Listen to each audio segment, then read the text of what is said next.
We've got some potential good news for egg prices, tons of information out of the USDA this week, and much more on this week's episode of the Arkansas AgCast.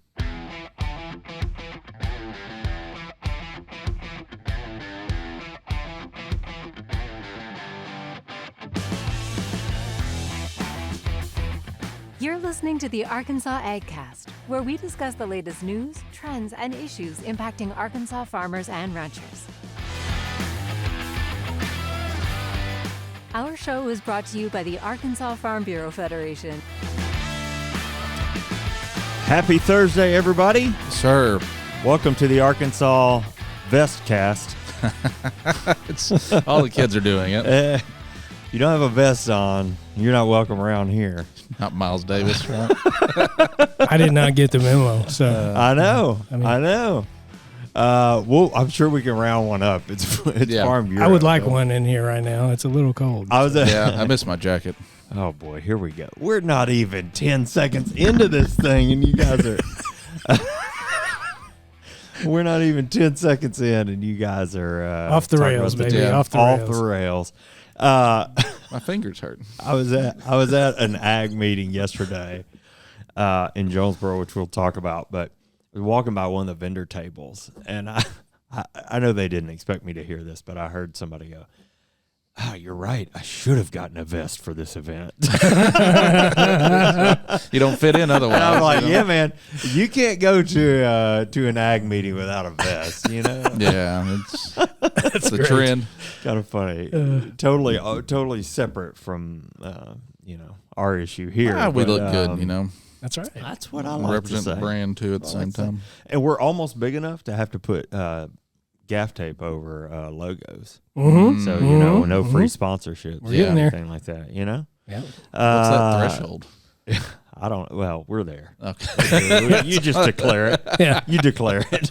Technically, we're kind of there anyway. If anyone were to see it, Yeah. they might say, That's true. cover that up or give us a check. We don't want our logo associated with these clowns. That's right. It's risky business.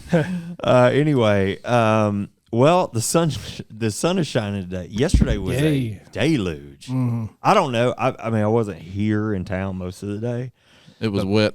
But man, in northeast Arkansas, like there were spots on 67 where the water was almost touching the interstate shoulder. Oh, I mean, man. they got a lot of. I mean, fields are flooded everywhere up there. Wow. And I guess we may get some rain again at some point in the next couple of days. But goodness, thankful for the sunshine today. Yeah, And the spring's on its 60-degree temperature. Mm-hmm. Mm-hmm. Yeah, we had some lilies sprouting Did in you? one of the flower beds this morning, I noticed. So Cool.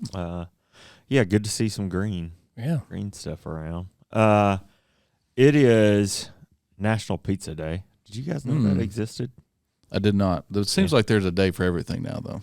I tell you, there are a couple other days like national. Like today was also like National Toothache Day or something. Really? Like that, to your point, I'm like, really?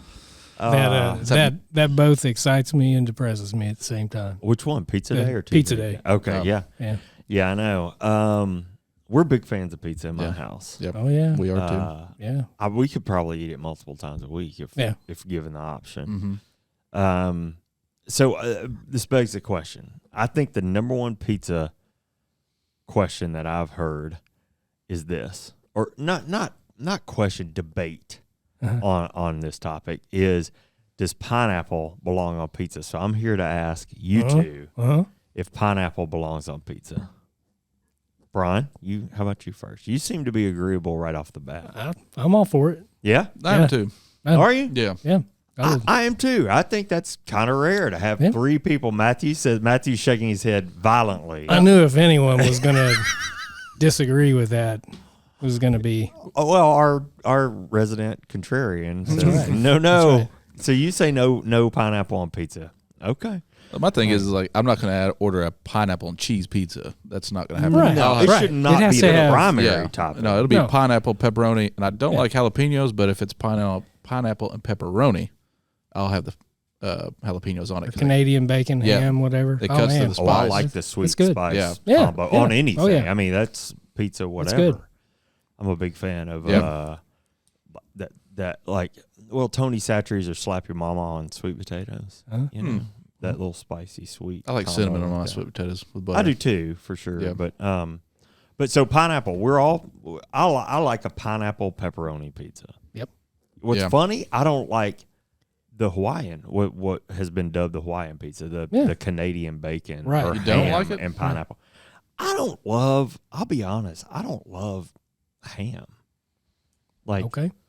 as a Thanksgiving, sure, but I just don't like.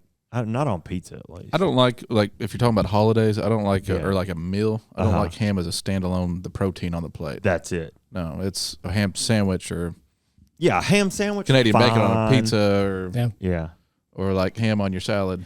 ham and egg. When did ham and eggs become a thing for breakfast? ham Don't and like eggs. that. Yeah. Don't want that. I'd rather have bacon. Yeah, Careful. Sausage. We are borderline. Matthew's getting really excited. We're borderline turning this into a food debate podcast. And it's, if the we go Arkansas there, AgCast. it's all in. It's agriculture.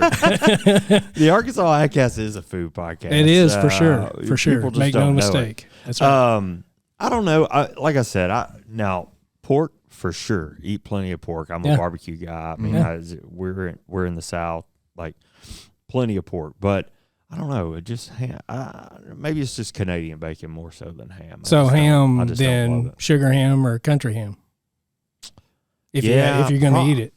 Yeah. I mean, as like the protein on a plate, as Mac put it, probably sugar ham. Okay. A little sweet. Yeah. Yeah.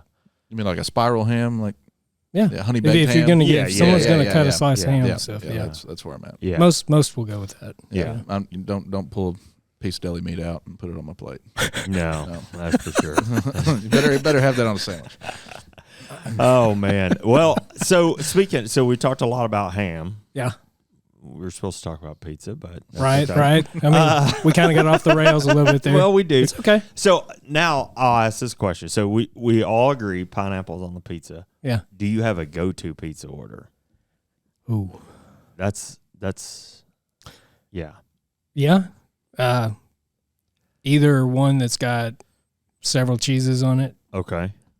Like Lost 40 has one that's just all cheeses. You know, I've never had their Four pizza. different man. cheeses or something like it's, that. It's fantastic. Damn Good has one It's very that's the good. 5 Right. cheese. Right. It's one Those of are them good. is spicy. I like that one. Or we can be kind of weird Yeah. according to our kids. Okay. But we'll just put mushroom on it. Yeah. Just mushroom and the cheese. Mushroom and the cheese. Yeah. Yeah. I don't think that's mushrooms. weird. Pretty good. Yeah. It's pretty good. How about you? Well, blanket across the board. Yeah. Classic pepperoni pizza will get the job done every time. That's But- that's our order Yeah. if we're I going like, to get takeout. Right. I like a supreme pizza though, with all the vegetables and stuff on it, especially crops. You know, that's fun. Oh yeah. Yeah. Supreme's my Bell favorite. pepper. But- I just love having all Really? the, All the of it, veggies all and of it on stuff there. like Oh that? man, yeah. Yeah. But if I go That to or- the like U.S. Pizza, that buffalo chicken pizzas, I order it every single time. We get the Oh. cheeseburger. cheeseburger. I like a Cheeseburger pizza. cheeseburger. we do pizza there. Judy's. Judy's. wife What's likes on the that? Judy's. What's on It's- the Judy's? It's basically like a garden, Yeah. but, Oh, but it's got yeah, some yeah. turkey on Yeah. there. But I mean, Uh-huh. it's good. Yeah. It's really good. Yeah. I don't know. We like Hideaway, and I know there are more than one Only around there here once. now. It's one in North Little Rock too, I think. North Little Rock was the first one, which is where we are, Yeah. and then there's one I think down Saline County now. But they have a pizza called the Pollinator. Okay, and this is straight up a free ad for that pizza, but it is like the mini crispy pepperonis. Yeah, and then I think salami or some other hard meat on there, Yeah. and then banana peppers, and then they drizzle that thing with honey across the top. Ooh. Okay. And I'm gonna tell you that's another little kind of a spicy, sweet man. That pizza. We got a sweet potato pizza at Raduno's. And Oh yeah, oh man, that was good. Reduno makes great pizza too. And I hear we're getting a DeLucas. Really? We are at that part of that Breckenridge Yeah. deal. That's pretty cool. The Breckenridge rebuild. They're putting a second Oh route yeah, out there. yeah. DeLucas. Yeah, I mean lots of good stuff. I'll tell you what I've always wanted to do, and I guess we can kind of wrap this segment up at some point, but since we're on pizza, Yeah. I have always wanted to order you can order from Chicago, Uh-huh. the Oh, deep yeah. dish and Oh, have for them sure. delivered, For and, sure. and they'll send them to you frozen, then you Yeah. can put them in. My wife's not a big deep dish fan, but man, Uh-huh.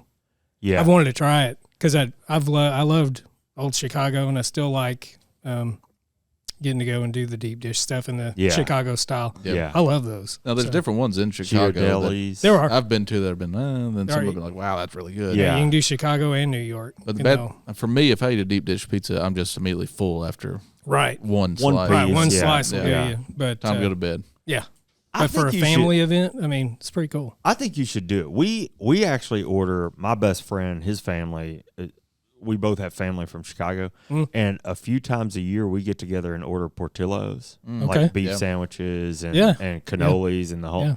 And it's, number one, it's way more affordable than you might think, and it actually holds up. Like they ship that to you with dry ice and all that good stuff. But I'm telling you, I think you ought to go for it. I bet you'd be surprised at how close you get to a Chicago visit with that pizza. So, and then you got to report back here on the podcast. Yeah, maybe I'll eat it in here. Oh, now that's just not right. Us over here. No, it's inappropriate. I mean, Please have the biggest slice of pizza on the plate. Y'all should really have some of this pizza. Working on it. Oh my gosh! Place an order right now. Yeah. I am starving all of a sudden. It's 9:30. I hate pizza for breakfast isn't that far fetched. Yeah. No. So, one last cold pizza for breakfast. Yeah. You guys do Yep. cold? Yep. Okay. Yeah. All right. Just checking. Couple things before we get into the news. Last week we said that I think we were on Friday last week. I think we told you that day was the deadline to register for the Arkansas YF&R conference. That deadline was actually extended while we were recording the podcast. So just know the deadline is now tomorrow, February 10th, to register for that event. I apologize for that information, but we didn't get it till we were out of here. So if you're interested in attending the Arkansas YF&R conference, which is being held here in Little Rock, February 16th and 17th, please register by tomorrow. That deadline's been extended February 10th. There will be a reception on Friday evening. The agenda on Saturday is pretty packed. We got a chance to see it this week. And you can just register at arfb.com, find out everything you need to know about the event, get registered. Again, you can register until tomorrow. Yeah. What else events-wise? Next, we got, we've mentioned this a few times on the podcast. The winter commodity meetings are postponed to February 22nd due to weather, but everything's the same. The schedule's the same. It'll be at the Wyndham, not the Embassy. Registration starts at 8:30. First meetings will start at 9:30. I think I previously probably said in the last podcast started at 9, but I had to redo some of my agendas because some speakers couldn't make it, and we got some new speakers. So studied back up on what time my meeting actually does start. So 9:30 is when the morning meetings start. Okay. We'll have a lunch, and then afternoon meetings. Yeah. I'm looking forward to that, especially the first meeting of the new small ruminants division. Yeah. I think there'll be a lot of good info there. And then just the last quick programming note, we will not have the AgCast next week, February 15th. John and I will be traveling to D.C. to do some work with the Issues Advisory Committee. So as a result, we're not going to try and lug. I mean, you can. No. The Arkansas Grown Conference was a task in itself, it seemed like. I think we can get the microphones and everything in our suitcase. I don't know if we can get Brian and Matthew in our suitcase is the issue, so we're just going to not. I mean, maybe that's the episode where Matthew and I are just sitting here eating pizza. Keep it on your calendar. We'll keep it on the calendar. Y'all doing pizza reviews without us? Exactly. Yeah. Oh, my goodness. All right, so no AgCast next week, but we will be back the following week. All right. Well, we've got a super busy show. We were literally adding news as we walked in here. So let's kick off with our legislative update segment, which brings you the latest news impacting agriculture at the state capitol. Both the House and Senate reconvened on Monday afternoon, marking the fifth week of the 94th session of the General Assembly. As of this week, there have been 571 bills filed by the legislature, and we're reviewing approximately 48 of those, with 4 of them being related to our legislative priority issues. We'll try to be efficient with this segment today, again, only covering new news along the way, but there's a lot. House Bill 1336, sponsored by Representative Bruce Cozart and Senator Kim Hammer, allows the Division of Elementary and Secondary Education to create an agricultural education pilot program in public elementary schools after required consultation with industry stakeholders. Farm Bureau members believe that fact-based agriculture education programs are essential to Arkansas students, grades K through 6. This bill was filed on February 1st and referred to the House Education Committee. So we are obviously keeping an eye on that. Yep. Moving on to House Bill 1182, which would allow additional roles and scope of practice for vet tech specialists to provide care to animals under the indirect supervision of a veterinarian. Based on Animal Care Farm Bureau policy, we support this bill. It passed in the House, I say yesterday, 2 days ago, and has been sent to the Senate, where it will be taken up in its Agriculture and Economic Development Committee. Rounding out the update for today, SB 191, a bill that would repeal provisions that require members of the state plant board to be appointed from lists of candidates submitted by industry groups. We planned to report that bill would be before Senate Ag Committee this week, but that changed drastically yesterday. The state Senate voted unanimously to approve the bill. The bill does have an emergency clause and was written to conform with the Supreme Court ruling to reform the plant board selection process. Yeah. So I think that emergency clause would move that along much quicker than normal. This is kind of what we expected to come down. Yeah. I mean, maybe a little quicker, but no real surprise here. Yeah. It'll be interesting to see what else comes of all that. Yeah, there is some good commentary. If you're specifically interested in this bill, there's some good commentary in the Arkansas Democrat Gazette this morning. You can go read that. I'm sure John's team would be happy to shed some light, or Stanley's team. Yeah, if you have any questions, please call us, email us. And the vet tech thing, that was something that we really supported in policy development season this year. And it's good news. You know, we're have more availability for animal health care throughout the state. Yeah, seeing that a lot in our conversations around the state. So glad to see that too. All right, you want to move on to some news? Yeah. How about the news? We've all seen, heard, or experienced the high prices of eggs at the grocery store recently. It seems there may be some relief on the horizon for some of these egg prices. Nice, yeah. In recent weeks, the egg industry has witnessed wholesale egg prices fall from record highs. This, in turn, could indicate retail egg prices will begin to creep down a bit. Wholesale egg prices fell to $2.61 per dozen on Monday. This is a 52% decrease from its peak of around $5.43 on December 19th. Goodness. Yeah. And a 47% decrease from the beginning of 2023. So a pretty steep fall. According to Angel Rubio, senior analyst at Erner Berry, prices have collapsed. Oh, wow. That's a big adjustment downward. Erner Berry is a market research firm that specializes in the wholesale food industry. So they kind of keep up with that. Yeah. Due to high inflation and maybe the worst outbreak of bird flu the U.S. has seen, egg prices rose faster than almost all other consumer items in the country. Retail prices on average increased nearly 60% in 2022. In December, a dozen large grade A eggs cost consumers $4.25 on average, which is more than double the $1.79 a year earlier. Yeah. Typically, after a large outbreak like the bird flu hits, farmers are forced to cull their flocks to slow the spread of the disease. It takes months for producers to grow their flocks back to the starting point they were at before, just normal levels. Sure.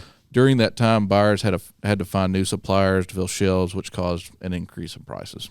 The old supply and demand. Yeah, a little domino effect there, you know. Since then, we've seen a decrease in bird flu, and bearing any other setbacks, producers should have had time to adjust, and we may be seeing the result of that with the fall in wholesale prices.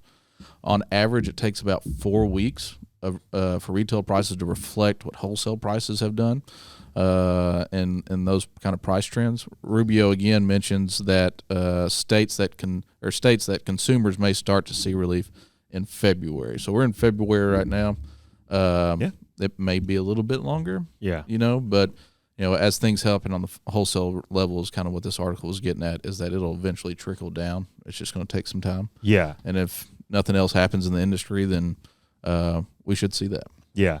Well, that's interesting. I mean, I will say, brag on us a little bit. Yep. If you listen to this podcast, there's probably not much that was news in there to you, other than egg prices are coming down. Yep.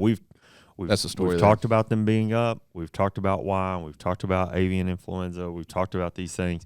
So we felt it was super important to bring back this bit of news.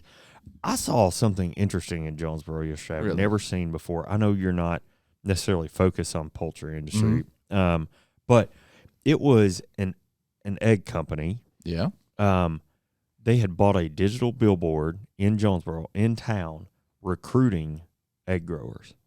In Jonesboro. Seriously, recruiting contract growers via billboard.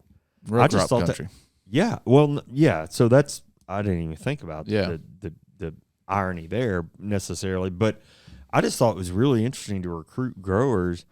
I will say I know the brand. Yeah. I'm familiar with the brand, I should say. And not conventional would be the way. I mean, they definitely are in that they were in a premium price range, niche market anyway. But anyway, I just thought that was interesting. Oh, it's not, I mean, if you want to connect the dots here, you've got to feed chickens with commodities such as soybeans, corn. Yeah. So whatever those commodities doing, potential price of eggs are going to reflect that to some extent, or they're going to have a difference in what those egg prices do. As a career-long marketing and PR guy, I just thought, mass media, which is where I would put a billboard, was an interesting way to recruit that class of grower. Anyway, I guess that's more of a marketing observation than anything. All right, well, enough about that. I didn't mean to sidetrack us. Speaking of Jonesboro, we did have the chance to attend Arkansas State University's Agribusiness Conference this week, and the event had really a great lineup of content. Farm Bureau was a sponsor of the event, which started back in 1995, and this is one of the premier ag education events in the state, in my opinion. Yep. There were a great cast of speakers covering a wide variety of topics, such as the global ag economy and market outlook analysis from Dan Bassey with Ag Resources. We also heard an entire session focused on the 2023 Farm Bill featuring Joe Outlaw of Texas A&M. Yep. I know somebody you wanted to see speak. Joe talked about some of the things to watch for as we work towards the next Farm Bill. You can see the recording of his remarks on Arkansas State's website. We also heard from Mary Kay Thatcher, who's worked on 9 farm bills. She said Joe said he had worked on 8 farm bills.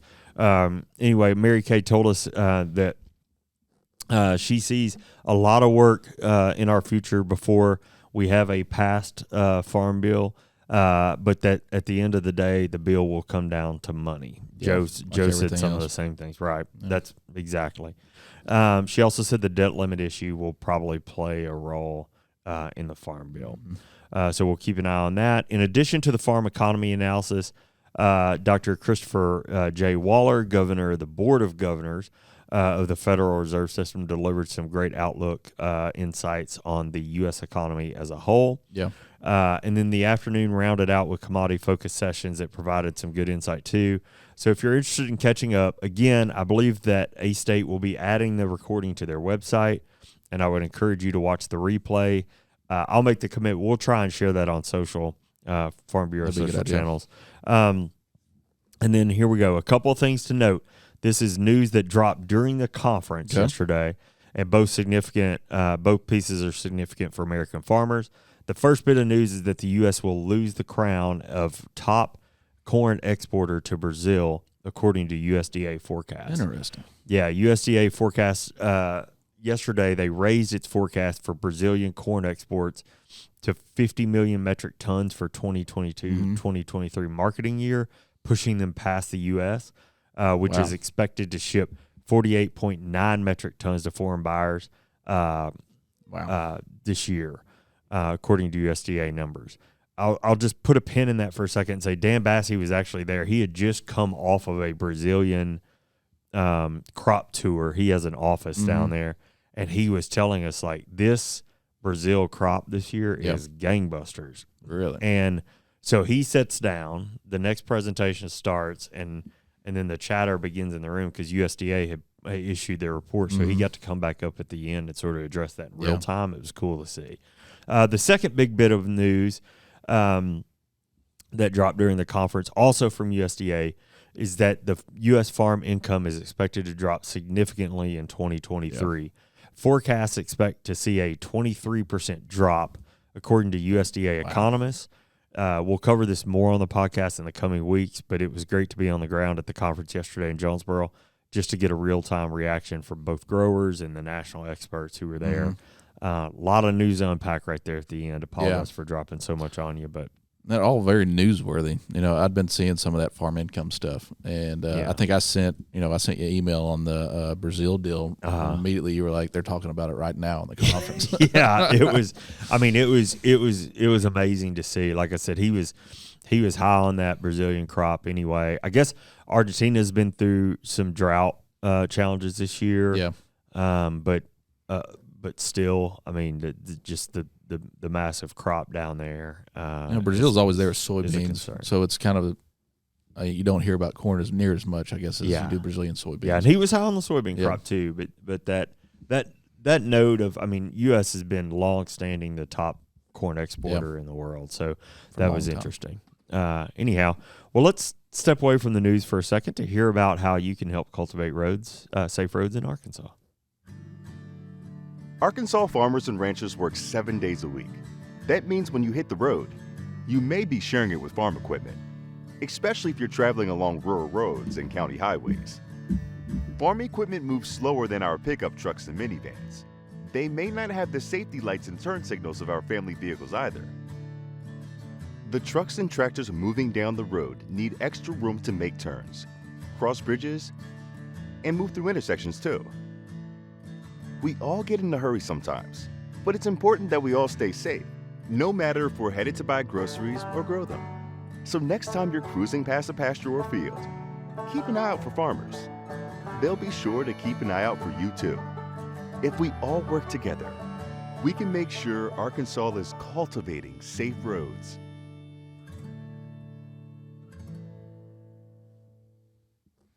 It's so important that we work together to keep each other safe on the roads. Yep. You may find yourself on the road with a farmer moving hay this time of year, and soon we'll see the row crop implements out there too.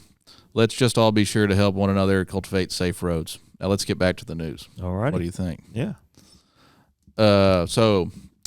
Monday, February 6th, just this past Monday, okay, the Arkansas State Plant Board met for a special meeting regarding rumors that the EPA had come down with a new cutoff date / growth stage for dicamba, which is something that's kind of been floating around for a while.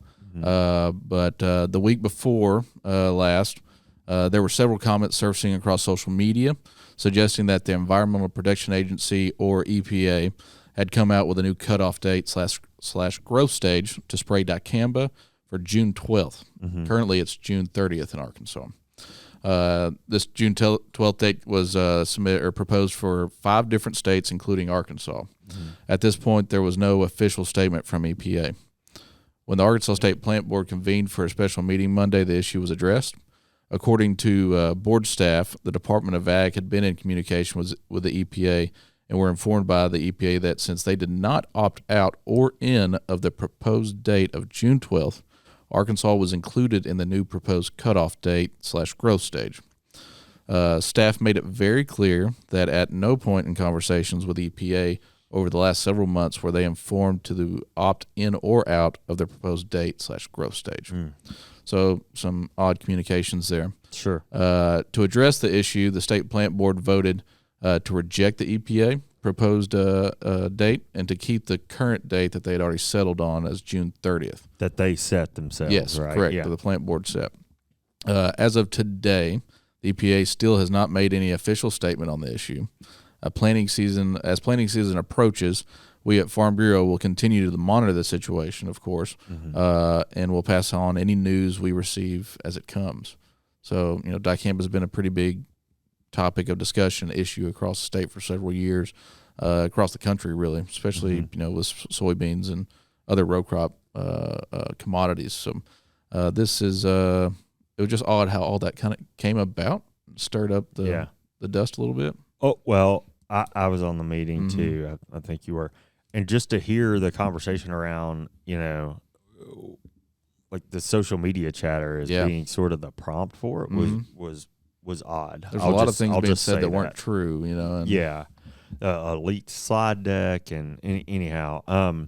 Anyway, long story short, we know that the state plant board has made their decision, which is why we wanted to bring this news to you now. And so any updates to that, we'll certainly be back. Yeah, absolutely. Well, I'll round out the news today with some follow-up on a story we've covered a lot here on the show: hay production and drought. As we've mentioned several times, there is an Ag Insider report on our website, arfb.com. I did brag to Tyler yesterday, hey, we're talking about that drought report again. Yeah. It seems to keep coming up. Yeah. Anyway, that report that our team, John's team, wrote, covers much of the cattle inventory issues we've seen in Arkansas. We've reported on it a lot, like I said. During the summer months in 2022, part of those inventory challenges were a result of hay inventory. In short, cattle producers were forced to get into the winter hay inventory in June and July. Yep. Compacting those problems was the fact that hay production was cut short already by hot and dry weather for lots of producers in the state. Well, George Jared with Talk Business and Politics highlighted these challenges in a story this week thanks to some fresh data. Okay. George reports that fertilizer prices and drought last year decimated hay production in the United States. The U.S. had its biggest decline in 11 years, with stocks at their lowest level since NASS started tracking hay production. Arkansas harvested a little over 1 million acres of hay, an 8% decline over 2021.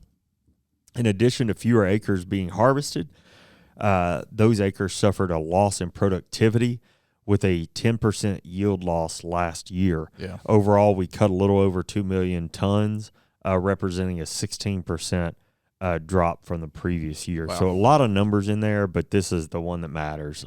We've had a 16% drop over 2021 in production.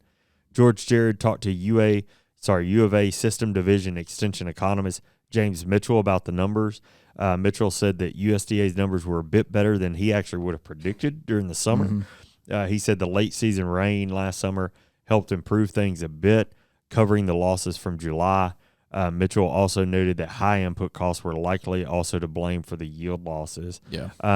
It's tough news for hay producers, tough news obviously for cattle, livestock producers. You can read, if you're interested, there's a lot more there. You can read that at talkbusiness.net. But really an ongoing story as you guys predicted it would be. It's just continuing. It's a ripple effect. It'll be interesting to see when. But that's the way agriculture goes. Once one thing's over with, there's always something else. There's something, yeah. I was interested to see that it wasn't just weather induced. The production issues. That the input costs also had an impact. We've talked about this before on the show, but I go straight to row crop. I mean, that's just how I've been raised, really, in the business. But to hear that input cost, weather reach come over to the hay production was enlightening to me. Yep, they still have to put fertilizer out, and that's true, seed and whatever it may be that they have to do. But we still haven't had our annual kind of spring weather event yet. Is it going to freeze before April? Again, and that. Like I said, that's a good point, because you're right. We usually break out the shorts at some point and then get slapped in the face with some freezing temperatures last time, much like we have the fall. Yeah, absolutely. It's Arkansas, though. It is. If you don't like the weather, just wait 5 minutes. Oh, man. Well, that's the news for the day. Mr. Pistole, wonder if you've got anything to make us look silly. I do. I've got some... Some would qualify these as dad jokes. But, Well, speaking of, all right, so my dad, I wake up Saturday morning, okay, get text, 10:30 Friday night. I'm long in bed.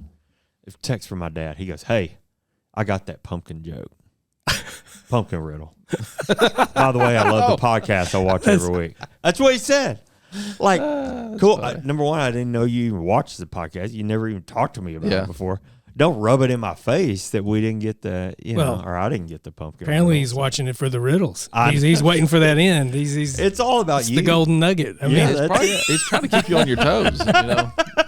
He's wanting to see if you get these. I'm like, gosh, Dad, I don't know the last time you called me an idiot. I remember what it feels like. That hurts deep. That's great. That's great. Anyhow, well, good. Some dad jokes. I like it. Yeah. So, what has lots of eyes but can't see? I was going to say a needle, but that would just have one eye. Thimble? Sewing machine. A potato. Oh, well, agriculture. See, I told you I was going to mix them up. Some would be, yeah. That's funny. I don't 100% agree with this one, but I mean, for it's not for everyone. A controversial dad What joke. 2 things can you never eat before breakfast? Or what 2 things can you never eat for breakfast? For breakfast. I misread it, so now I do agree with it. Okay. So, what 2 things can you never eat for breakfast? You can't. I don't know. I don't have a clue. Do you have a guess? I don't know. I didn't drink enough coffee this morning. I know. Half my coffee is setting up. Lunch and dinner. You cannot eat. That's a dad joke. I told you they were bad. Dad joke. All right. So I haven't been a dad long enough. all right, I'll give you it. We're just going to do one more since we're running long. But, Okay. What part of the chicken has the most feathers? This is very reminiscent of one of Jenny's questions. Mm-hmm. That's why it's in here. What part of the chicken has the most feathers? I don't know. I'm the tail. That's my best John? guess. The wing. The outside. I mean, come on. Where is your badum-ching there? You should start with this is a dad joke comment. We need a sad trombone on that board. It'd be too easy for me to throw in the drum beat. Yeah. For me, I'm saving that for you guys to catch you off guard. So, but anyway, I'd like a sad trombone, but that's womp, womp, womp. I've got that too. Been stumped like that in a few shows. How about that? No, you got stumped twice. Yeah, I did. You're normally pretty good. Over 2. Yeah. All right. Well, thanks for the fun. That was good. Yeah. Well, that wraps up the news for this week. Thanks for following along with the Arkansas AgCast. Yeah. We're grateful for you taking the time to watch and listen. Remember, you can catch the video production every Thursday at 4 p.m. On Facebook and YouTube. Listen to the audio version later on iTunes or Spotify. And make sure you leave us a review when you have 2 extra minutes. Yep, the Arkansas AgCast is brought to you by the Arkansas Farm Bureau. I'm Jason Brown. And I'm John McMinn. We'll see you next week.